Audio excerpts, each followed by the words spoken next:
Hey folks, welcome back to Wooden Tool Company's channel. Welcome back to my shop. So what I'm going to do in this video is I'm going to explain to you the difference between these two jigs.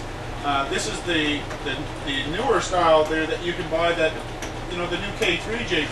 And you guys recognize them if you've got them. If you haven't, then you've got one of these older style jigs with the handle out back. You know, if you're drilling your holes, you're going to have to drill, then you're going to have to reach around back and open the clamp. Well, this is one of these. And what these little simple machines that I've designed here do is just make it so you can walk up to it and step on a foot paddle, and it's going to lock your clamp and then it's going to drill your hole. So what I'm finding is, after having both of these now, is that this is the best one. The older style jigs, it's easier. You can make it so the clamp will lock tighter, and it's just it's a better working machine. There's also the way that I've designed this K3 one, and I can't figure out another way, and I ain't spending no more time on it. This is kind of my buddy.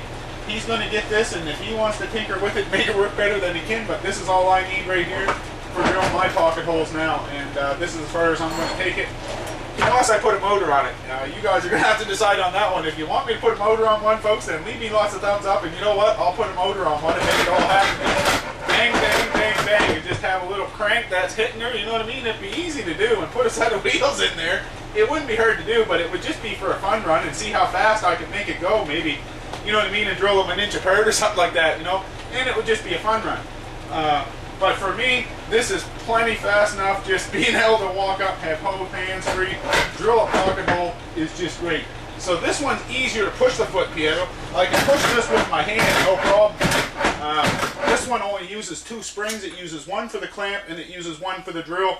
And then I've got it down to a counterweight on the back of this. And it's easier to lift a counterweight than it is to extend a spring, because the further a spring extends, the harder it gets. Whereas a counterweight, the weight still weighs the same at the top of the cycle. So I can move that 8 inches or whatever I've got to move there. And with a counterweight, it's going to draw it back down, and you can see it pulls that clamp open, because that's what's happening. That counterweight is opening the clamp. Well, what I'm finding is with this one, is with the newer style K3s, not only is this machine half as pretty, but it only works, you know what I mean, about, you know, 3/4 is good in my opinion. And the reason is this clamp doesn't clamp as tight. It's not designed the same way. And plus it's harder to push down on the foot paddle, because I have got an extra spring to engage. And but does it work good? You bet. Would I build one if I only had one of these jigs? You bet. Does it would it make pocket hole drilling fast and fun? You bet. But are you going to have to apply a little bit more pressure to your foot paddle? You bet.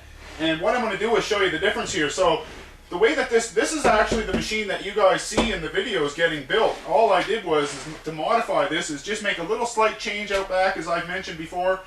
And now I've got the handle cut off, because I'm going to give it to him. This is going to be his machine. It's his jig. And you know, if he wants to make his look pretty like mine is, then he can. He's kind of a, you know, a bit of a tinkerer more than what I am.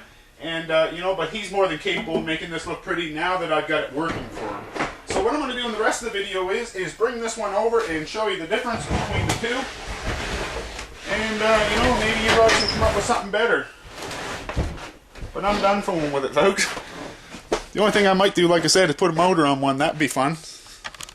So I'll just take and get the camera down here. So if you've watched the rest of the videos, then you'll know that there's this little lever right here. This is where, you know, normally there was just a round hole here, and this strapping would hook on, and then this lever would just be right there. There wouldn't be this little block here, or this. This is how I hook the K3, and I'm going to unhook the spring for a minute.